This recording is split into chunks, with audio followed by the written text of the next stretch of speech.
Hi friends, welcome to our channel Sri tech blogs. అయితే మనం ఈరోజు అయితే మన వీడియో ఏంటంటే ఆధార్ కార్డ్ ఎన్రోల్మెంట్ స్టేటస్ ఎలా చెక్ చేసుకోవాలి అనేది ఈ వీడియోలో మీకు చేసి చూపిస్తున్నాను. మన ఛానల్ లైక్ చేసి షేర్ చేసి సబ్స్క్రైబ్ చేయండి. మన ఈ వీడియో తాలూకా లింక్ అనేది నేను డిస్క్రిప్షన్లో ప్రొవైడ్ చేస్తాను. ఏమైనా డౌట్స్ ఉన్నా మన కామెంట్ సెక్షన్లో మీరు కామెంట్ చేయండి, మీకు చెప్తాను. అయితే ముందుగా వీడియోలోకి వెళ్ళిపోదాం. ఫస్ట్ అయితే మనం క్రోమ్ వెబ్సైట్ ఓపెన్ చేసుకోండి. క్రోమ్ వెబ్సైట్ ఓపెన్ చేసుకున్న తర్వాత దీనిలో మై ఆధార్ అని చెప్పి సెర్చ్ చేయండి.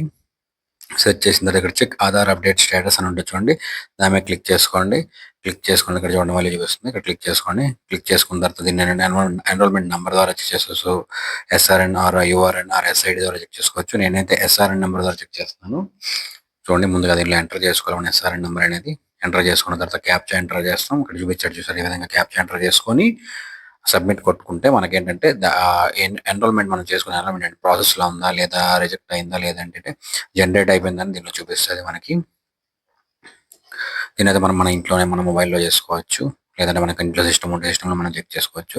చూడండి, విధంగా నేను క్యాప్చా ఎంటర్ చేశాను. చేసిన తర్వాత కింద స్క్రోల్ చేసుకుంటే ఇక్కడ చూపిస్తుంది చూడండి, మన ఎన్రోల్మెంట్ అనేది అప్డేట్ స్టేటస్ అనేది ప్రాసెస్లో ఉంది. అది ఒకవేళ అప్డేట్ అయిపోయి ఉంటే జనరేట్ అని చూపిస్తుంది. Thank you for watching friends.